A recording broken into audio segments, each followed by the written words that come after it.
Captain Samuel Hayes stood at the large window of his ship, watching the alien delegates leave the meeting room. His jaw tightened as he crossed his arms.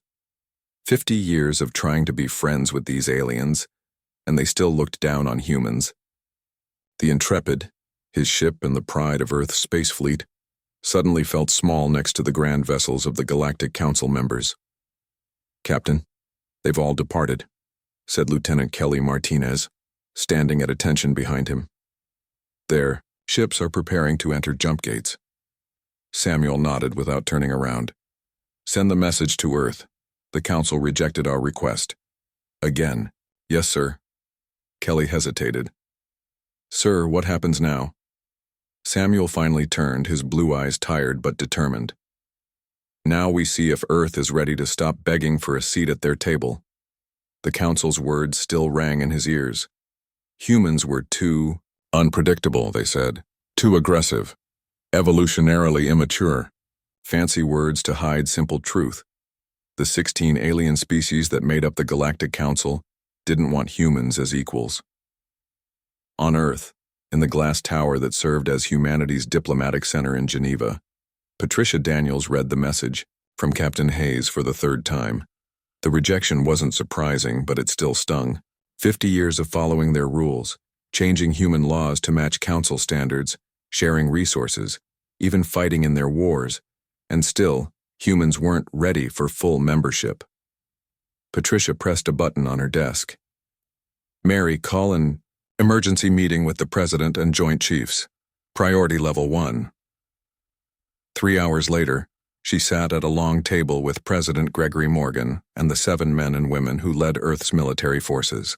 The room was silent after Patricia finished speaking. President Morgan, a tall man with dark skin and graying hair, looked at each person around the table. "We all know what this means. The question is, are we ready to do what we've been planning for the last 10 years? General Rosalie Chen nodded first. "The defense grid around Earth and Mars is complete. Our ships can operate without their jump gates for short trips. We're as ready as we'll ever be. The economic impact will be severe," said Admiral Frank Rivera.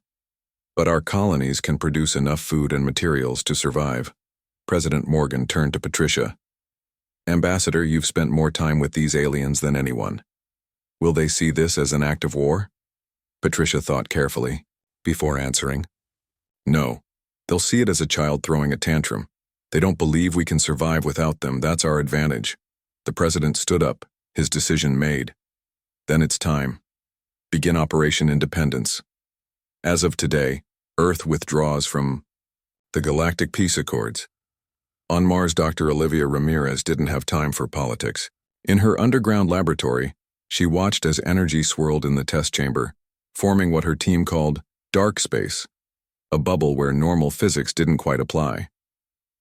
"Power levels stable at 80%, called out her assistant, Ben Clark.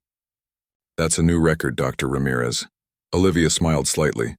"Not good enough. We need 95% if we want these drives to get our ships across the galaxy, without their precious jump gates." Her computer beeped with an incoming message. She read it quickly, then looked up at her team of 20 scientists and engineers. "Well, folks, our work just became the top priority for all of Earth. We're on our own now." News of Earth's withdrawal spread quickly through human colonies. On New Terra, the farming colony with 3 million human settlers, people gathered in town squares to watch the president's speech. "For 50 years, we have tried to join the galactic community as equals," President Morgan said on screens across human space. "We have given up our ways, changed our laws, and fought their wars. In return, they have kept us dependent and treated us as lesser beings. Today, we choose a different path: independence."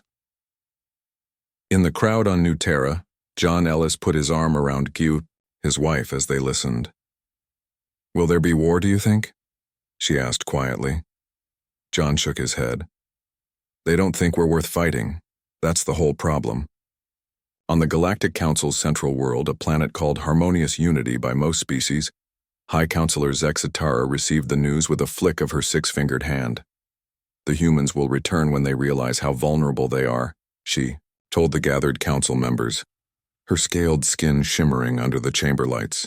Their colonies can be picked off by pirates without our protection. Their economy will collapse without access to our trade networks.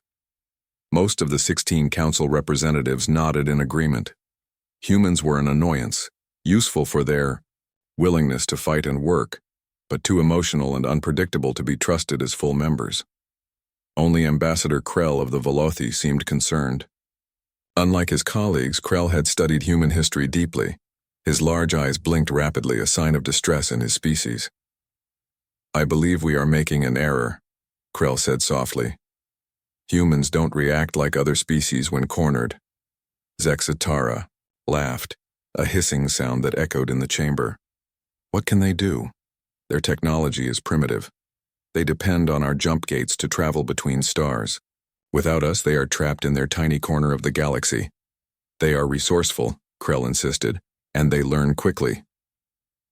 "Let them learn the cost of defiance," said the representative of the Archaxian Empire, a longtime rival of humanity. "When they come crawling back, perhaps they will show proper respect." The council voted unanimously to accept Earth's withdrawal without response. In their view, it was beneath their dignity to chase after a lesser species. Back on the Intrepid, Captain Hayes received new orders. His ship would no longer patrol council trade routes or fight their battles. Instead, they would return to Sol System to help secure human space. As the Intrepid turned away from council space, Lieutenant Martinez stood beside him on the bridge. "Do you think we're doing the right thing, Captain?" Samuel watched as the stars shifted on their view screen, the ship accelerating toward home. "I think we should have done this 20 years ago," he said. "They've kept us dependent on purpose. Now we'll show them what humans can do when we stop playing by their rules." The Intrepid entered faster than light speed, leaving behind the stars controlled by the Galactic Council. Ahead lay uncertainty, hardship, and challenge, but also something humans had nearly forgotten while trying to please their superior neighbors: freedom to forge their own path. As Samuel gave orders to his crew, he felt something he hadn't experienced in years: hope. The council thought humans were walking away from peace. In time, they would learn humans were walking toward something better, a future where they stood on their own terms, not as beggars at the galactic table. The breaking point had come. Now the real work would begin. 5 years had passed since Earth walked away from the Galactic Council. What many aliens had predicted would be a quick failure turned into something unexpected.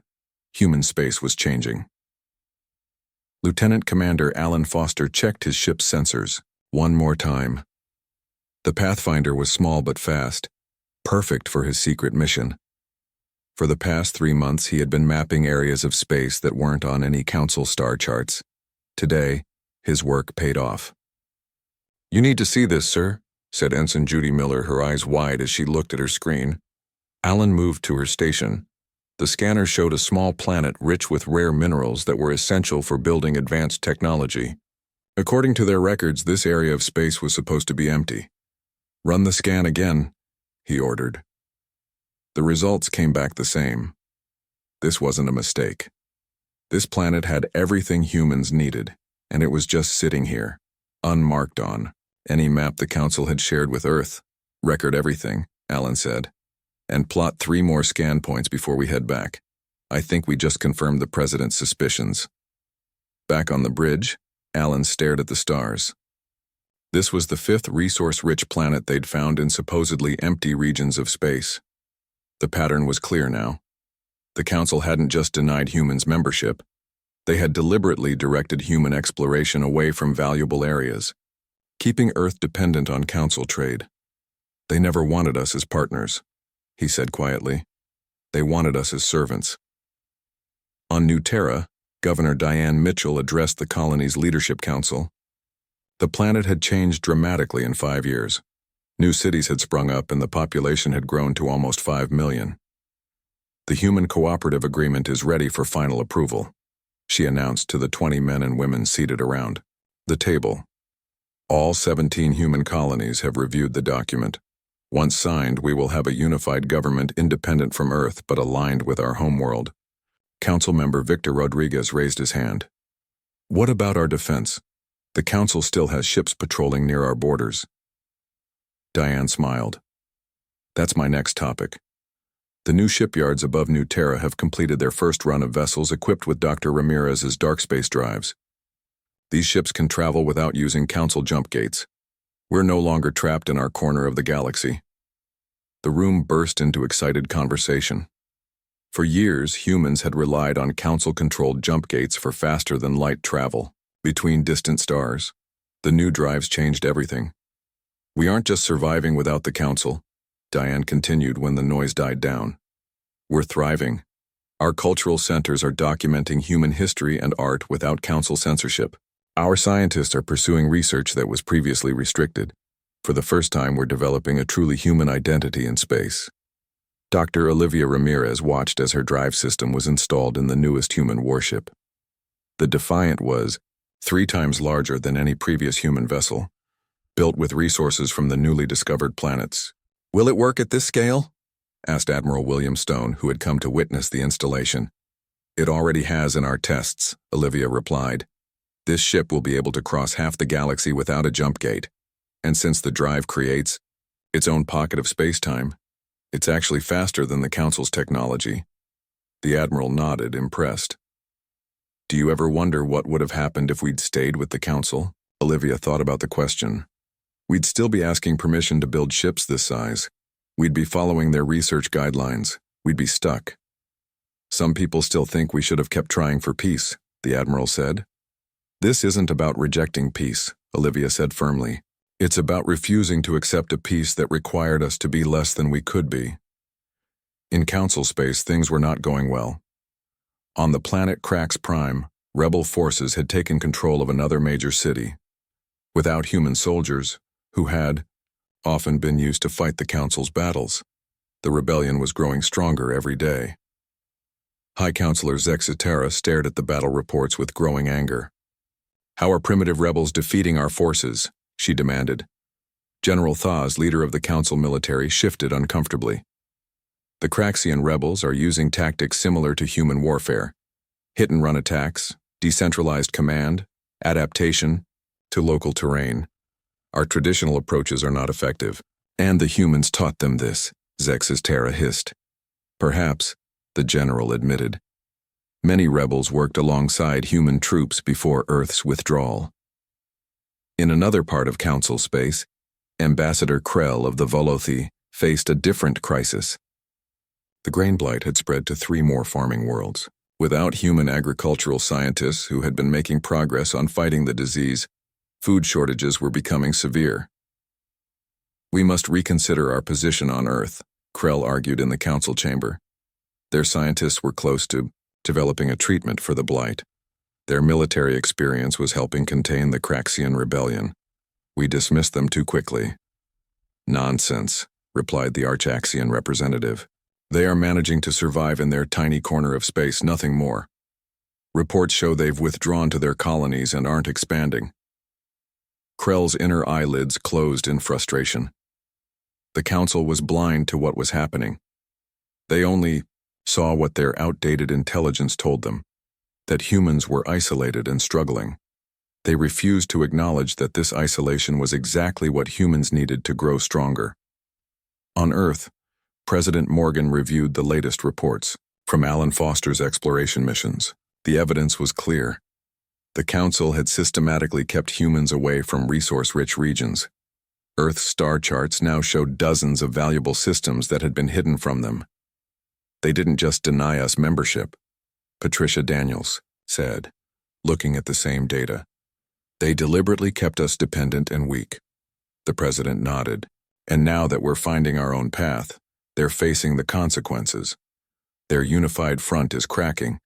3 species have sent unofficial messages asking about our dark space drive technology. What did you tell them? Patricia asked. That? We're not interested in helping Council members, the president replied. Not unless they're willing to leave the Council and join our cooperative as equals. Patricia smiled. 5 years ago, they thought we couldn't survive without them. Now some of them are starting to wonder if they can survive without us. Outside the window of the president's office, Earth looked peaceful. New space elevators connected the planet to orbiting shipyards where vessels were being built that could Go farther and faster than anything humans had created before. The decision to walk away from a flawed piece had been difficult and frightening. But now, looking at what humans had accomplished on their own terms, it was clear they had made the right choice. Sometimes you had to be willing to stand alone before others would see your true worth, and somewhere in the back of her mind, Patricia wondered what the Council would do when they finally realized just how much humanity had changed during these 5 years of separation. The thought made her smile wider. Captain Heather Summers stood perfectly still as the unknown alien ship approached her space station. The horizon was the farthest human outpost, positioned at the edge of what was now called human cooperative space. In her 10 years of service, she had never seen a ship like this before. "They're sending a message," said her communications officer Ryan Peters. "Audio and visual in standard galactic common language." Heather took a deep breath. "Put it on screen." The main screen lit, up to show an alien with silver blue skin and large dark eyes. It wasn't one of the Council species that humans had dealt with before. "Greetings, human station," the alien said in slightly accented common language. "I am Ambassador Valen of the Nelvari people. We seek peaceful contact with your species." Heather chose her words carefully. "Ambassador Valen, this is Captain Heather Summers of the Human Cooperative. We welcome your peaceful approach. May I ask how you found us and why you contacted us directly instead of through the Galactic Council?" The alien made a gesture that might have been a smile. "We found you because we have been watching. As for why we approached you directly," the alien paused. "We have no desire to deal with the Council. Like you, we have had difficulties with them." This was unexpected. In 7 years since leaving the Council, humans had kept to themselves, building their strength. This was the first non-Council species they had encountered. "Ambassador, I'll need to contact Earth for guidance," Heather said. "Would you be willing to dock with our station while we establish proper diplomatic channels?"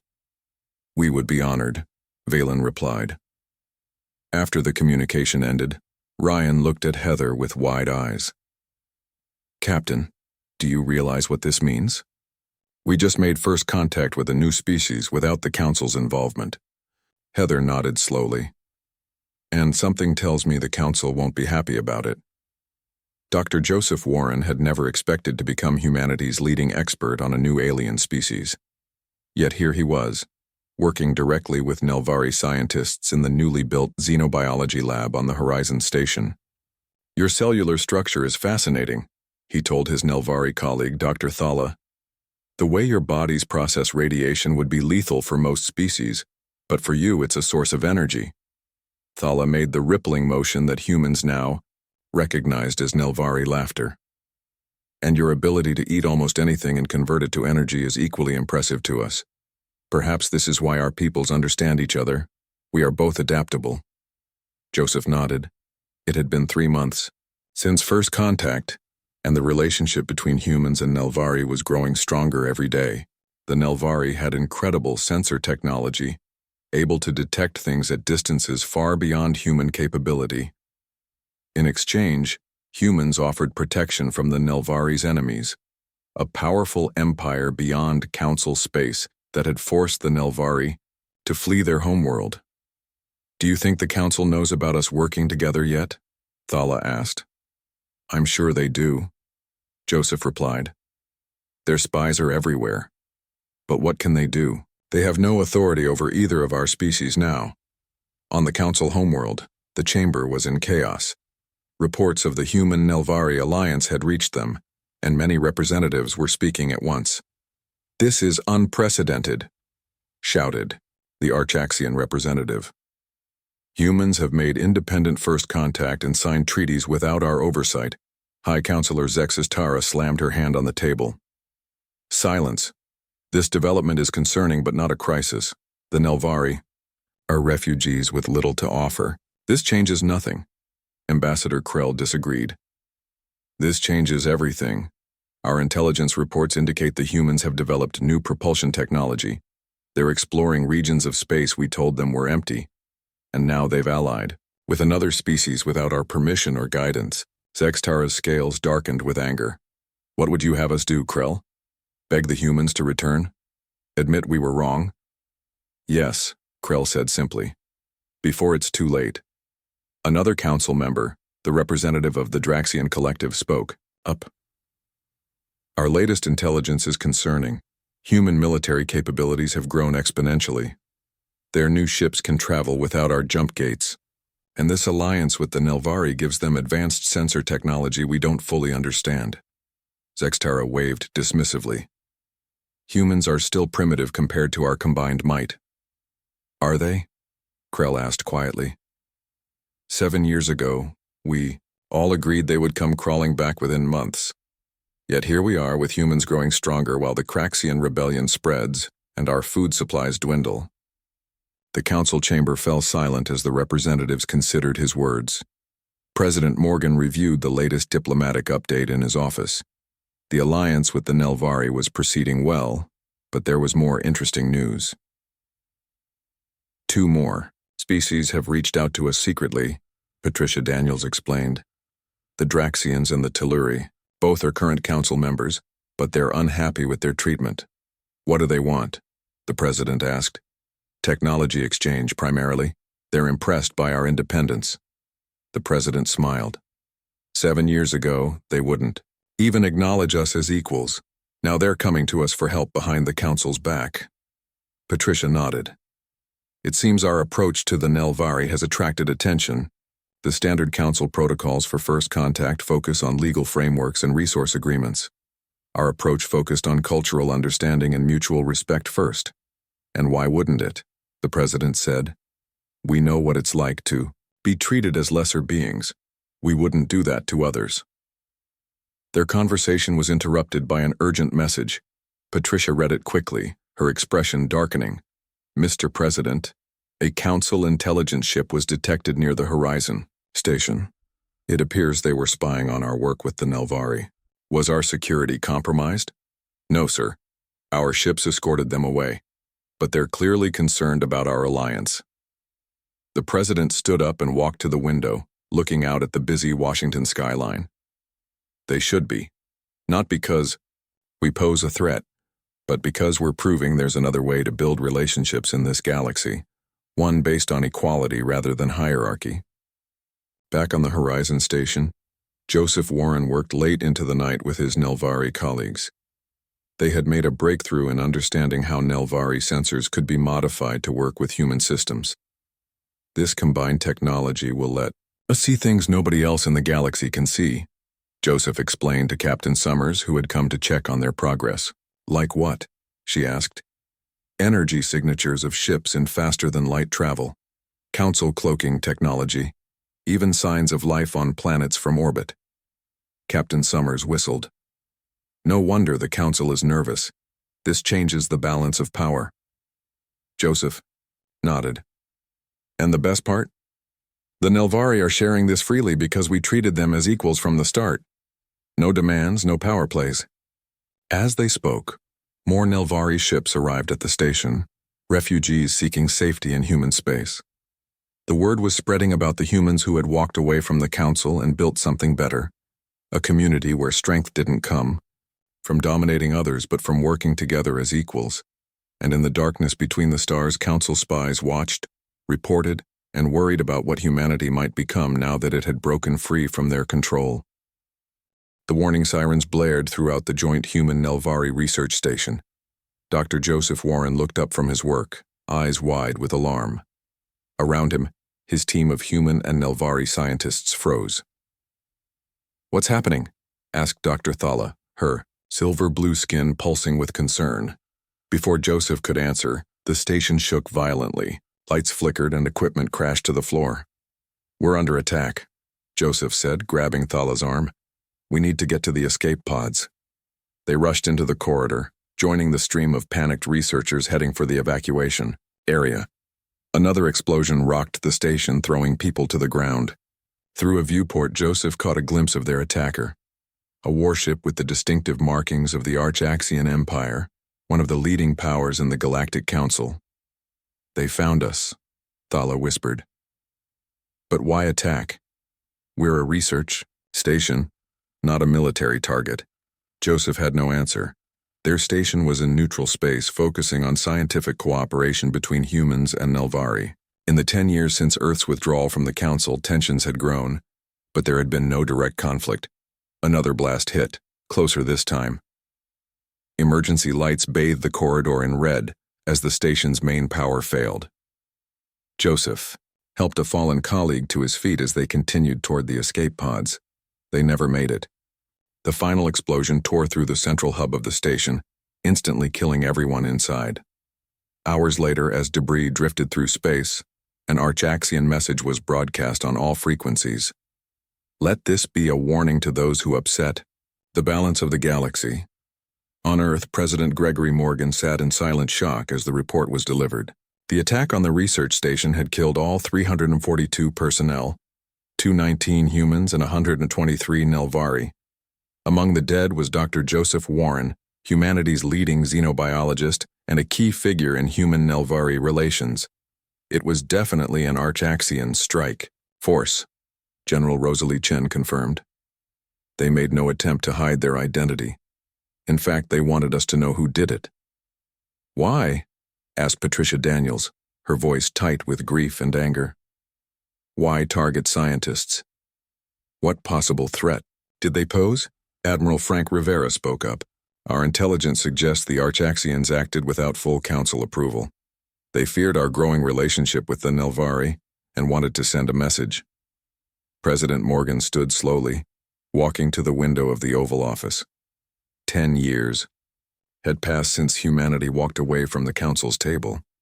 In that time, they had grown stronger than anyone had predicted. But this attack changed everything. What are our options? He asked. We could declare war, General Chen said. The human defense fleet is now formidable, with the Nelvari as allies. We could strike directly at Archaxian worlds. The president turned back to face his advisors. And start a galaxy-wide conflict? No. That's what they expect us to do. Prove we're the violent, unpredictable species they always claimed we were. Then what, sir? Patricia asked. We can't let this attack go unanswered. President Morgan's expression hardened. We won't. Prepare to implement Operation Protected Independence and arrange a direct communication to all Council worlds. It's time they understand exactly what they've done.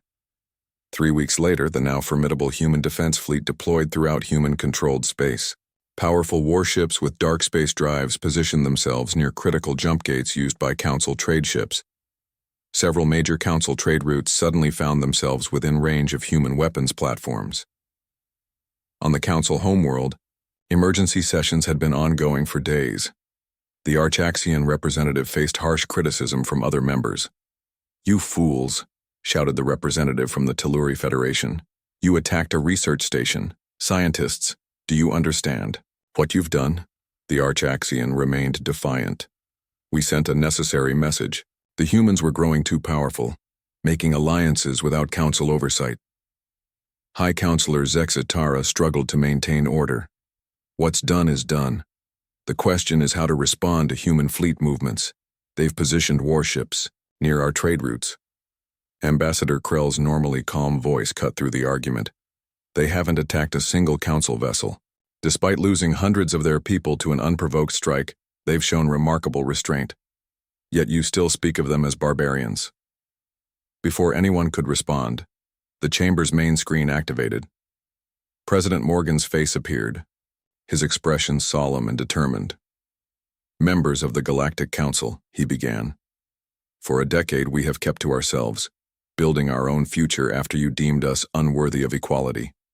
We sought no conflict, even when we made new allies. We did not interfere in council affairs.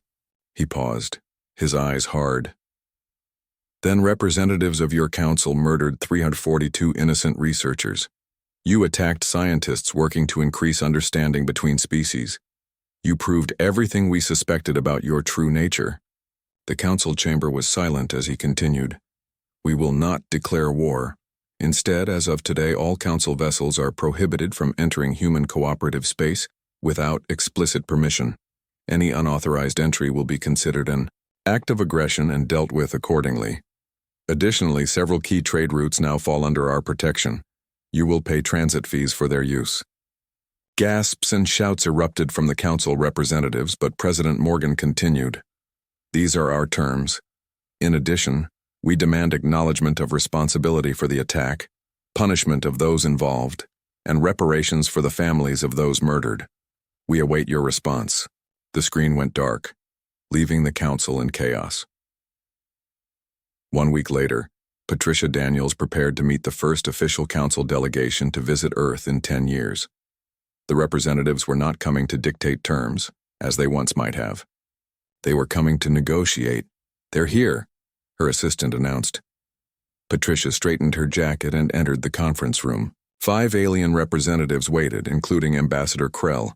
Notably absent was any Archaxian representative. Secretary Daniels. Krell greeted her with a respectful bow. Thank you for receiving us. Patricia nodded but didn't smile. You understand, this isn't a return to our previous relationship.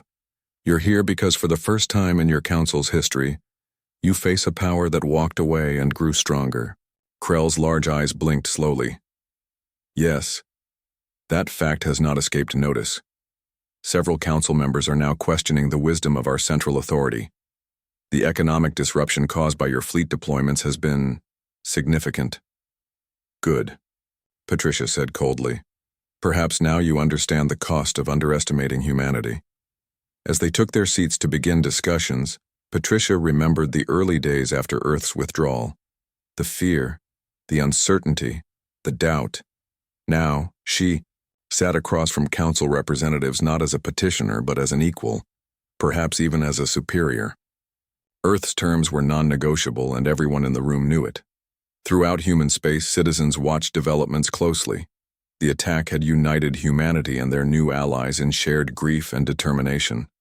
Whatever happened next, there would be no return to the old order where humans begged for crumbs from the council's table. That chapter of history was closed forever. 15 years had passed since humanity walked away from the Galactic Council. The galaxy had changed in ways no one could have predicted. Admiral Samuel Hayes stood on the bridge of his flagship, the Unity, which was 3 times larger than his old ship, the Intrepid. But size wasn't what made the Unity special. What made it remarkable was its crew. Admiral, the Telluri vessels are requesting permission to join our formation, said Lieutenant Commander Nala, a Nelvari officer who served as his communications chief. Grant permission, Samuel replied, and check in with Captain Lorex's ships as well. On the main view screen, he watched as ships from 3 different species moved into perfect formation with the human vessels. The human cooperative now included not just human colonies, but also the Nelvari, the Telluri, and the Draxians, 3 species who had chosen alliance with Earth over continued submission to the Council. Samuel sometimes found it hard to believe how much had changed. When Earth first withdrew from the Council, humans had been alone and vulnerable. Now they led a multi-species alliance that controlled nearly a quarter of known space. Admiral, Nala said, interrupting his thoughts. We're receiving a priority message from Earth. The Council delegation has arrived. Samuel nodded. Thank you, Nala. It seems the day we've been working toward has finally come. On Earth, in the Grand Hall of the Presidential Palace, Secretary of State Patricia Daniels adjusted her formal uniform. Beside her, President Gregory Morgan looked calm and confident, though Patricia knew he felt the weight of this historic moment. They're here, an aide announced. The doors opened, and the council delegation entered. Unlike previous meetings, this was no minor group.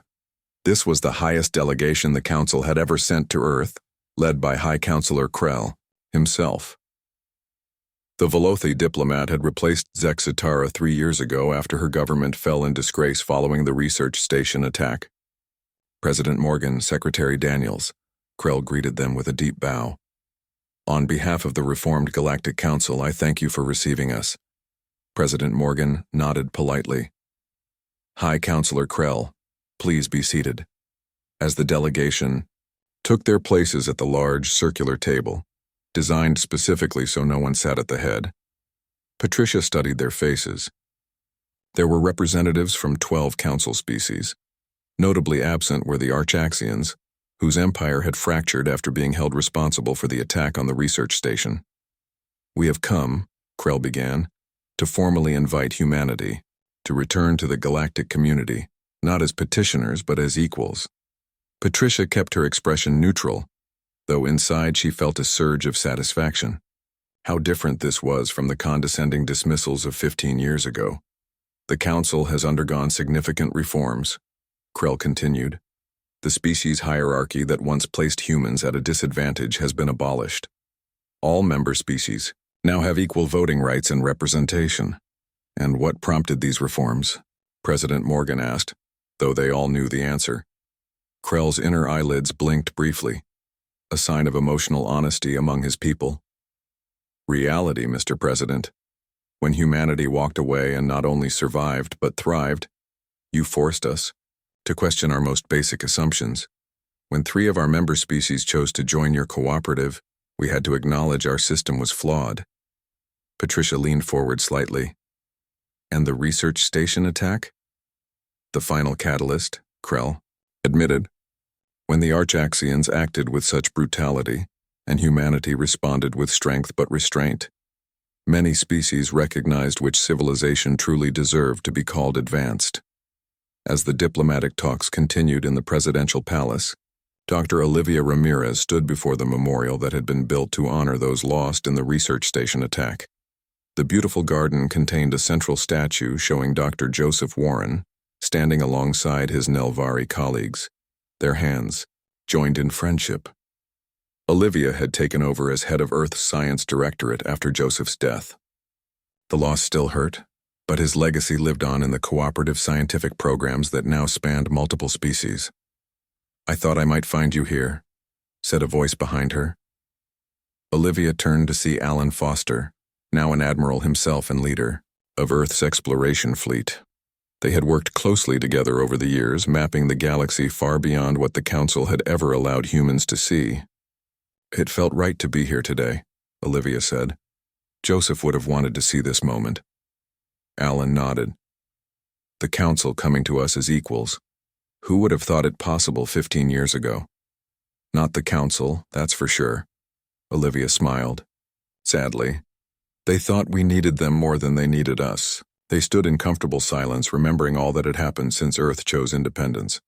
The struggles, the discoveries, the new alliances, the conflicts, and finally, the recognition. "Do you think we'll accept their invitation to rejoin?" Alan asked. Olivia considered the question. "Not rejoin, no. But forge a new relationship as equals?